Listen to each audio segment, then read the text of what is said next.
warahmatullahi wabarakatuh.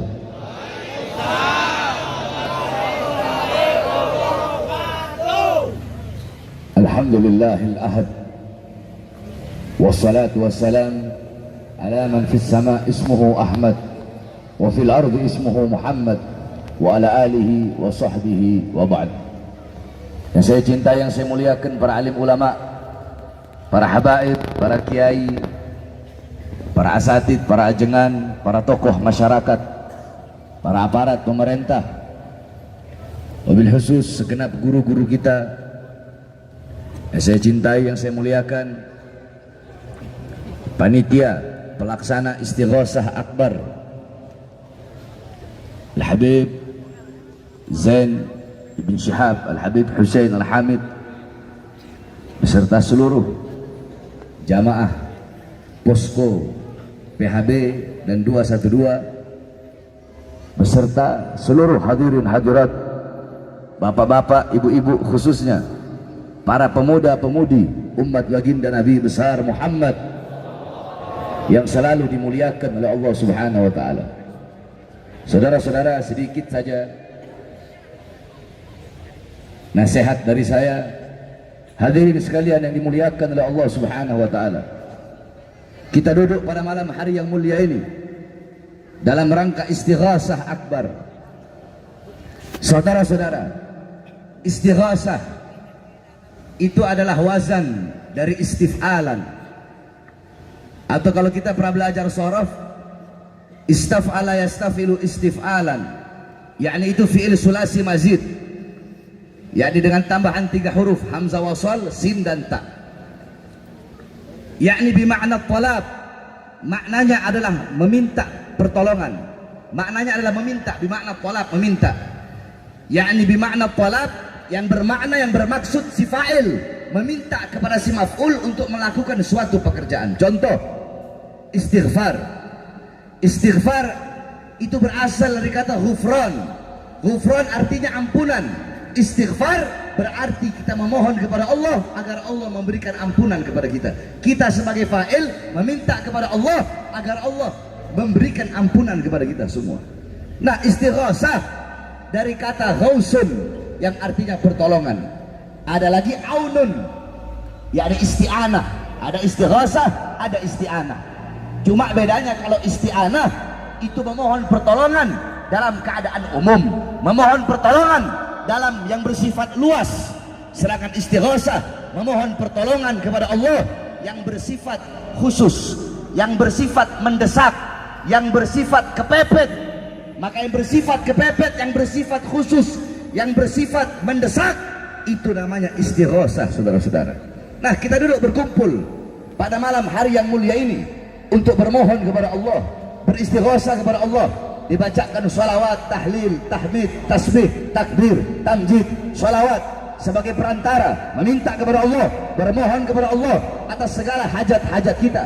Khususnya pada malam hari ini, tepat di Cianjur ini, kita bermohon kepada Allah agar Allah angkat segala macam bencana, Allah angkat segala macam musibah, Allah angkat kesedihan, Allah angkat penderitaan, Allah angkat air mata, Allah angkat kesusahan, Allah angkat darah, Allah angkat gundah gelana, Allah angkat kegalauan seluruh masyarakat Cianjur, khususnya yang ditimpa musibah gempa bumi, saudara-saudara. Kita duduk di sini beristighosah, memohon kepada Allah, merayu kepada Allah agar Allah berikan kepada kita rahmatnya, agar Allah berikan kepada kita kasih sayangnya, Allah berikan kepada kita ampunannya. Saudara-saudara sekalian yang dimuliakan oleh Allah Subhanahu wa taala, hadirin sekalian yang dimuliakan oleh Allah Subhanahu wa taala, sebagaimana yang kita semua ketahui bahwasanya belum lama ini di Cianjur dilanda gempa bumi, saudara-saudara. Hadirin sekalian yang dimuliakan oleh Allah Subhanahu wa taala, Cianjur banyak para ulama, Cianjur banyak habaibnya, Cianjur banyak kiainya, Cianjur banyak ajengannya, Cianjur banyak pondok-pondok pesantren. Coba kau lihat, di Cianjur banyak pondok-pondok pesantren, banyak masjid-masjid, banyak musala-musala. Tapi kenapa Allah berikan bencana? Tapi kenapa Allah berikan gempa bumi, saudara-saudara? Kenapa Allah berikan banjir? Saudara-saudara, memang di Cianjur banyak para habaib, di Cianjur banyak para kiai, di Cianjur banyak para ajengan, tetapi jangan salah, di Cianjur juga banyak perbuatan dosanya, banyak perbuatan maksiatnya. Coba kau lihat di bawah Cianjur, di puncak orang-orang nikah mut'ah, di puncak orang-orang kawin kontrak, perzinahan di mana-mana, pelacuran di mana-mana. Kau lihat di Cianjur, LGBT di mana-mana, pemurtatan di mana-mana. Orang-orangnya bisa dibeli imannya, bisa dibeli akidahnya, sehingga mengundang bencana dari Allah bagi seluruh masyarakat Cianjur, saudara-saudara. Saudara-saudara, pemurtatan di mana-mana. Imannya dibeli dengan Indomie 1 kardus, imannya dibeli dengan amplop isi 100.000. Rasulullah sallallahu alaihi wasallam khairu khalqillah, khairul wafa wa bahrus safa. Rasulullah seorang manusia yang perutnya kelaparan, 3 hari 3 malam tidak makan, menganjal perutnya dengan sebongkah batu. Beliau kelaparan agar iman, Islam, akidah sampai kepada kalian. Rasulullah seorang manusia yang pipinya terkena tulang tembus sampai ke sebelah, seorang manusia yang dahinya dilempar dengan batu, seorang manusia yang tidur di atas pelepah kurma, seorang manusia fi akhir nafsi harraga syafataihi marratain faqala ummati ummati faqubida rasul, seorang manusia yang pada saat detik-detik terakhir nafasnya kedua bibir beliau bergerak dengan 2 kali gerakan. Apa kata beliau? Ummati ummati. Pengorbanan beliau, beliau berkorban, beliau berjuang pagi, siang, sore, malam, kehujanan, kepanasan, berdarah, terluka, keringetan. Demi siapa? Demi kalian sebagai umat, agar iman sampai, agar Islam sampai. Tetapi setelah itu semua sampai kepada kalian, malah kalian jual, malah kalian gadaikan, saudara-saudara. Malu kalian kepada Rasulullah SAW. Sumayyah binti Khabbab, seorang manusia yang pertama kali syahid sebagai umat baginda Nabi besar Muhammad SAW. Seorang wanita yang tua renta, Sumayyah binti Khabbab, suaminya disiksa, anaknya disiksa, dipaksa keluar dari ajaran baginda Nabi besar Muhammad, ditusuk perutnya, tembus tombak tersebut, keluar isi perutnya, saudara-saudara. Apakah Sumayyah binti Khabbab lebih memilih kebebasan? Apakah Sumayyah binti Khabbab menjual Rasulullah, menukar Rasulullah dengan kebebasannya? Tidak. Sumayyah binti Khabbab lebih memilih mati, lebih memilih meninggal dunia daripada harus meninggalkan Islam, meninggalkan ajaran baginda Nabi besar Muhammad. Sayyidina Bilal ibn Rabah, badannya dikasih batu yang besar, dipaksa keluar dari ajaran baginda Nabi besar Muhammad SAW. Apakah Bilal ibn Rabah lebih memilih kebebasan dunia? Apakah Bilal lebih memilih bebas daripada harus meninggalkan ajaran baginda Nabi besar Muhammad? Tidak. Apa kata Bilal? Lau gata'tani irban masdadtu lamasdadtu illa hubban. Demi Allah, andaikan tubuhku dicincang-cincang, dipotong-potong menjadi potongan-potongan yang kecil, dicincang-cincang menjadi bagian-bagian yang kecil untuk menghentikan kecintaanku kepada Muhammad, untuk membiarkan aku meninggalkan ajaran Nabi Muhammad. Semakin tubuhku dicincang-cincang, demi Allah, aku tidak akan meninggalkan ajaran Muhammad, tidak akan berhenti kecintaanku kepada Muhammad. Semakin tubuhku dicincang-cincang, maka aku akan semakin bertambah kecintaanku kepada Muhammad Rasulullah. Para sahabat Nabi Muhammad lebih memilih mati daripada harus meninggalkan ajaran Nabi Muhammad. Di Cianjur pemurtatan di mana-mana. Banyak di Cianjur menukar Islamnya, menukar imannya gara-gara amplop 100.000 rupiah, saudara-saudara. Menukar imannya, menukar Islamnya, meninggalkan Tuhannya Allah, meninggalkan Nabinya Rasulullah. Ini Indomie 1 kardus. LGBT di mana-mana, pelacuran di mana-mana, khamar di mana-mana. Sayyidatuna Aisyah radhiyallahu anha, beliau sudah berkata, yakni annan nas, sesungguhnya manusia, idza istahallu zina wa istibahul khumur, apabila mereka telah menganggap, apabila manusia telah menganggap zina sebagai perbuatan yang halal. Saudara-saudara, istighasah itu sulasi mazid. Istahalla itu juga sulasi mazid di dalam sorof. Cuma bedanya kalau istighosah bimakna talab, kalau istahalla bimakna liwijdani ala sifah. Istahalla atau istibaha itu maknanya adalah perasaan hati kepada suatu sifat, artinya menganggap. Jadi mereka bukan berzina, bukan hanya berzina saja, tetapi menganggap zina adalah perkara yang halal. Istahalla dari kata halal, ketika wazan tersebut menjadi istahalla berarti menganggap sesuatu yang halal. Istibaha dari kata mubah berarti menganggap sebagai sesuatu yang mubah. Istahallu zina berarti bukan hanya berzina, bukan hanya berzina saja, tetapi menganggap zina sebagai perkara yang dihalalkan, menganggap zina perkara yang halal.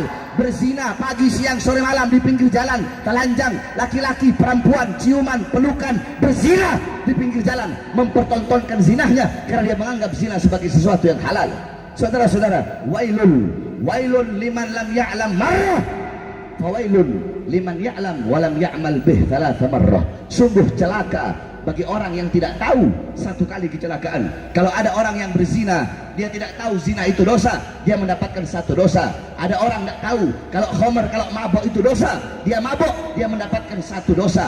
Kenapa? Karena ketidaktahuannya, karena kebodohannya dia. Kenapa tidak mau belajar? Akan tetapi bagi orang yang tahu zina itu zina itu dosa, zina itu haram, bagi orang yang tahu bahwasanya mabuk itu haram, akan tetapi masih tetap dia melakukannya, maka dia mendapatkan 3 daripada perbuatan dosa, dia mendapatkan 3 daripada kecelakaan. Saudara-saudara, banyak perzinahan di mana-mana, pelacuran di mana-mana. Itulah yang mengundang azab dari Allah, itulah yang mengundang bencana dari Allah Subhanahu wa taala. Saudara-saudara sekalian yang dimuliakan oleh Allah Subhanahu wa taala, makanya beruntung di Indonesia masih banyak para ulama, masih banyak orang-orang soleh, masih banyak para aulia, masih banyak makam-makam keramat, yang dimana Imam Al-Habib Abdullah bin Al-Haddad radhiyallahu anhu, beliau berkata, bihim yadfa'ullahu al-balaya wa yakshifur razaya wa yusdi kulla khairin wa ni'matin. Dengan sebab keberadaan mereka, para ulama, para orang-orang soleh, para aulia, para habaib, para kiai, dengan sebab keberadaan mereka-mereka,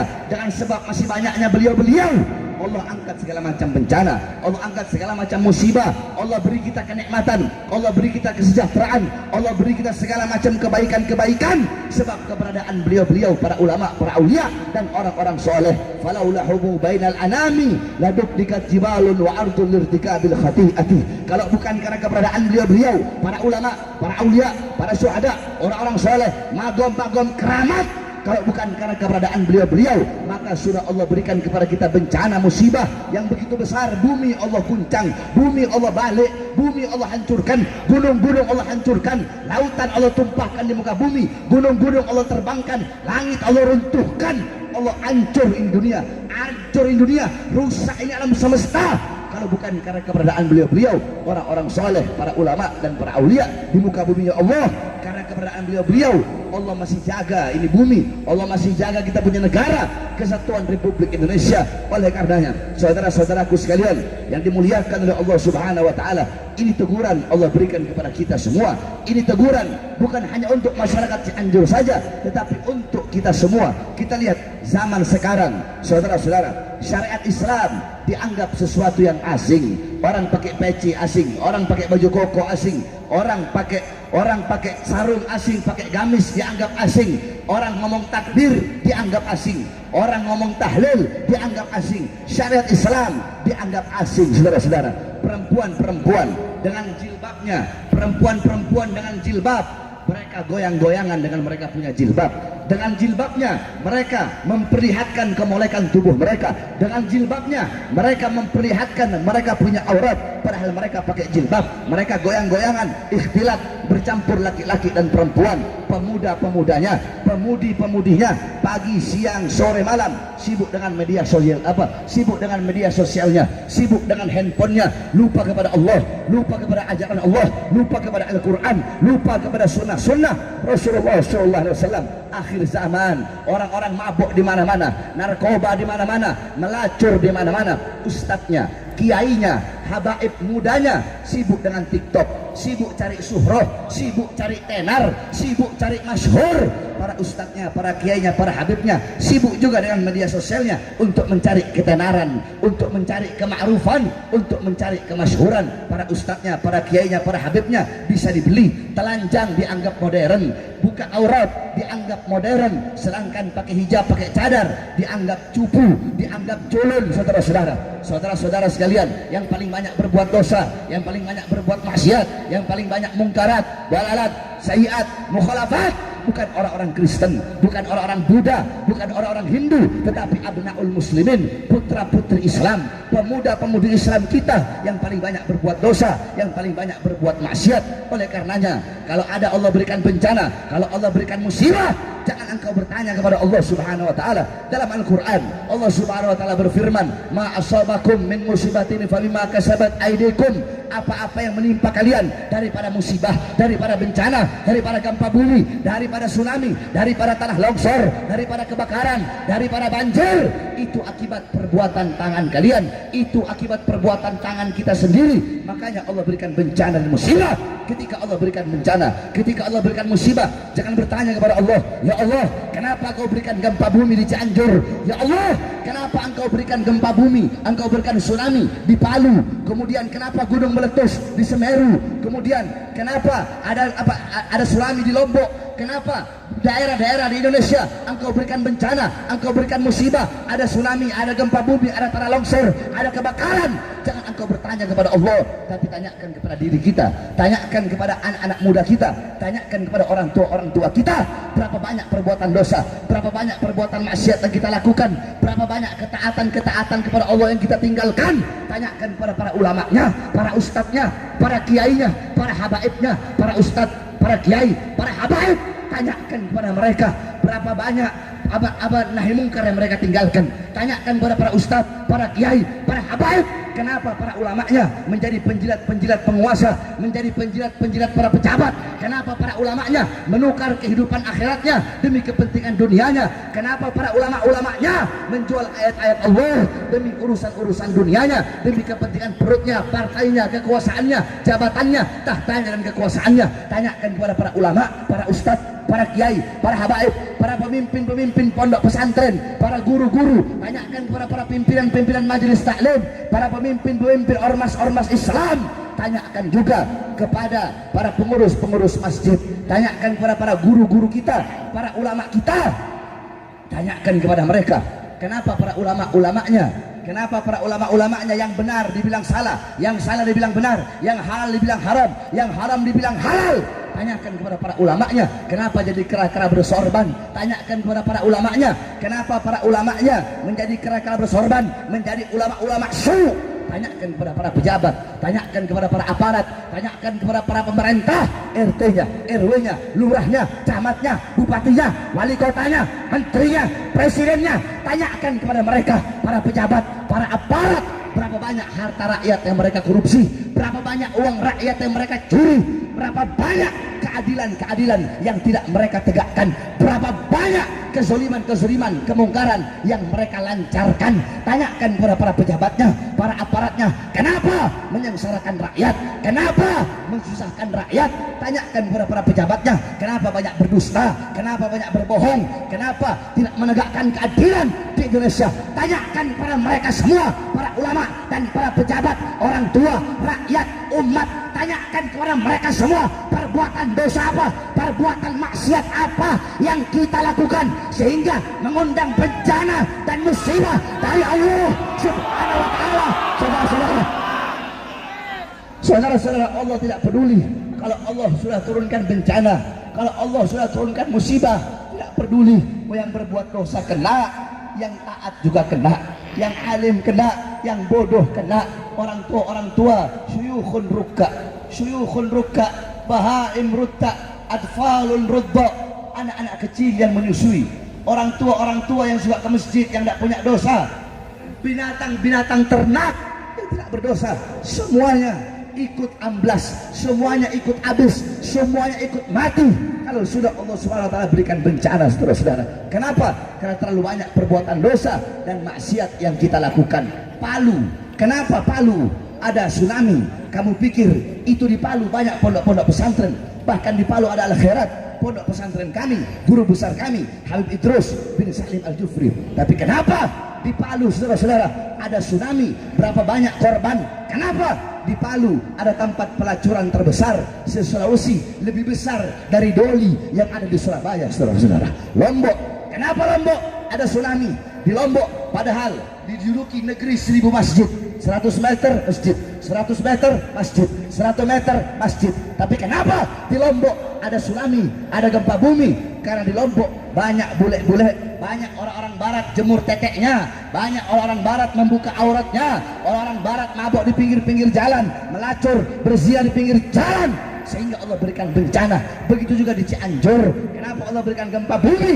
Karena banyak LGBT-nya, banyak pemurtatannya, banyak kita-kita yang berbuat dosa dan berbuat maksiat. Hanya gara segelintir orang yang berbuat dosa dan maksiat, semua ikut kena dampaknya, semua ikut kena bencana. Oleh karena itu kepada engkau semua, besok-besok kalau di desa kalian, kalau di kampung kalian, kalau di kota kalian ada perbuatan dosa, ada perbuatan maksiat, ada tempat-tempat pelacuran, ada tempat-tempat berzina, ada germo-germo, pelacur-pelacur, banyak orang berbuat dosa, banyak pabrik-pabrik minuman keras, banyak orang-orang yang mabok, dangdutan, diskoan, segera kalian bubarkan. Karena itu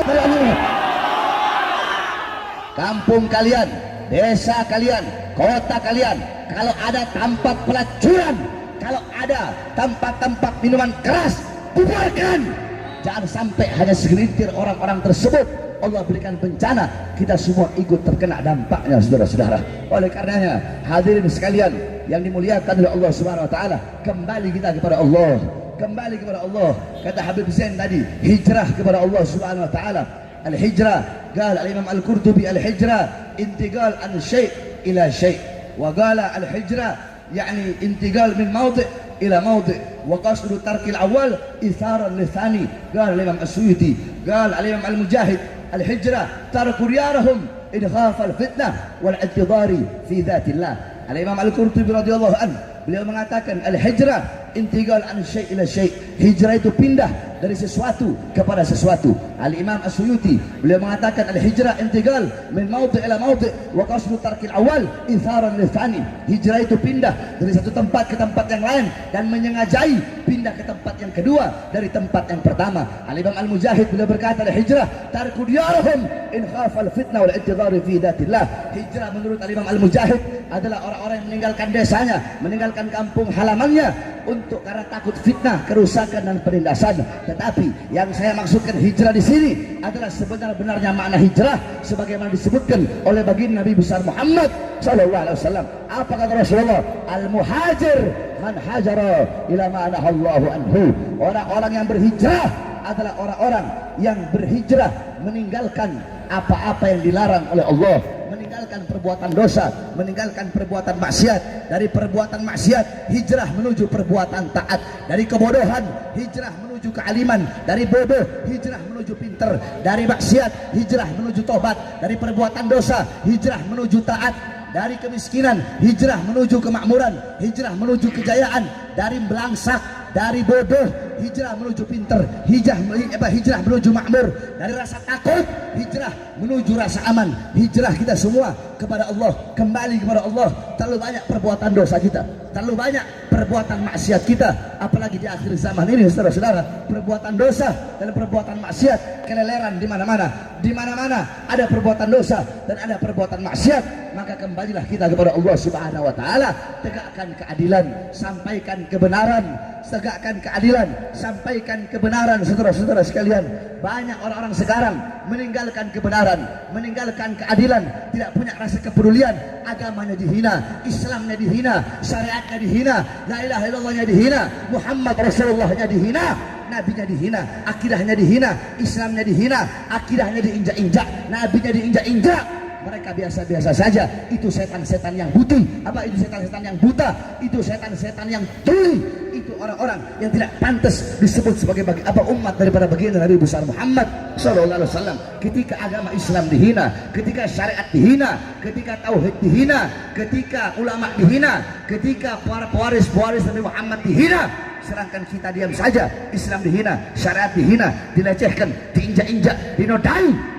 merasa biasa-biasa saja, kita adalah setan-setan yang tuli, kita setan-setan yang bisu, yang tidak pantas menjadi umat baginda Nabi besar Muhammad sallallahu alaihi wasallam. Makanya tanamkan dalam hatimu ghirrah, kecemburuan apabila agamamu dihina, kecemburuan apabila syariatmu dinista, memiliki semangat dalam membela agama, memiliki semangat dalam membela Allah. Kalau ada ustadz, kalau ada kiai, kalau ada ulama ngomong Islam tidak perlu dibela, Allah tidak perlu dibela, Rasulullah tidak perlu dibela, itu ustadz, kiai, ulama goblok itu saudara-saudara.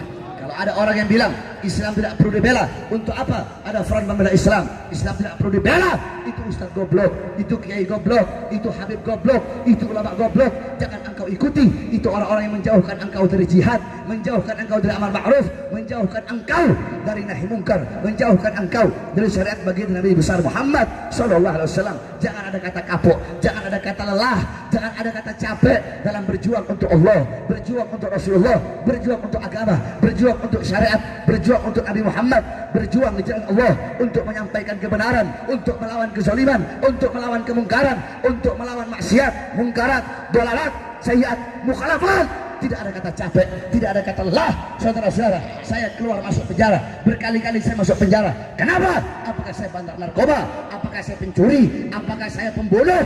Tidak, saya keluar masuk penjara karena saya membela rakyat, rakyat yang susah, rakyat yang kelaparan. Saya menegakkan kebenaran, saya menegakkan keadilan. Saya tidak pernah tunduk kepada kezaliman, kepada kemungkaran, kepada ketidakadilan, kepada kemaksiatan. Saya tidak pernah tunduk, saudara-saudara. Oleh karenanya, saudara-saudara sekalian yang dimuliakan oleh Allah Subhanahu wa taala, bagi saya jangankan keluar masuk penjara lagi, bagi saya jangankan hanya keluar masuk penjara demi agama, demi Islam, demi Nabi Muhammad, demi datuk saya baginda Nabi besar Muhammad, demi agama datuk saya, demi ajaran datuk saya, demi umat saya punya datuk, demi bangsa, demi Indonesia, demi NKRI, demi rakyat. Jangankan hanya di penjara, nyawa saya, jiwa saya, darah saya murah harganya untuk tumpah, saudara-saudara. Pernah capek, saya tidak akan pernah lelah. Saudara-saudara, para musuh-musuh Allah, para musuh-musuh agama, para pengkhianat-pengkhianat bangsa, mereka bisa memborgol tangan saya, perut saya, kaki saya. Mereka menahan saya, memenjarakan saya. Mereka bisa memisahkan saya dengan anak saya, memisahkan saya dengan istri saya, menahan saya daripada melihat dunia-dunia luar. Mereka bisa memenjarakan saya, mereka bisa menahan saya, memenjarakan badan saya, tubuh saya, jasad saya. Tetapi demi Allah, suara-suara kebenaran yang saya sampaikan tidak akan pernah bisa mereka penjarakan, mereka bungkam sampai datangnya hari kiamat, saudara-saudara. Oleh karena saya tanya semua yang hadir di sini, siap sampaikan kebenaran, siap lawan kemungkaran, siap lawan kemaksiatan, siap hancurkan kezaliman, siap hancurkan kemaksiatan, siap hancur demi Islam, siap binasa demi Indonesia. Allahu Akbar, Allahu Akbar. Indonesia merdeka, merdeka, merdeka. Allahu Akbar. Mudah-mudahan Allah angkat segala macam bencana, musibah di negara Indonesia kita cintai.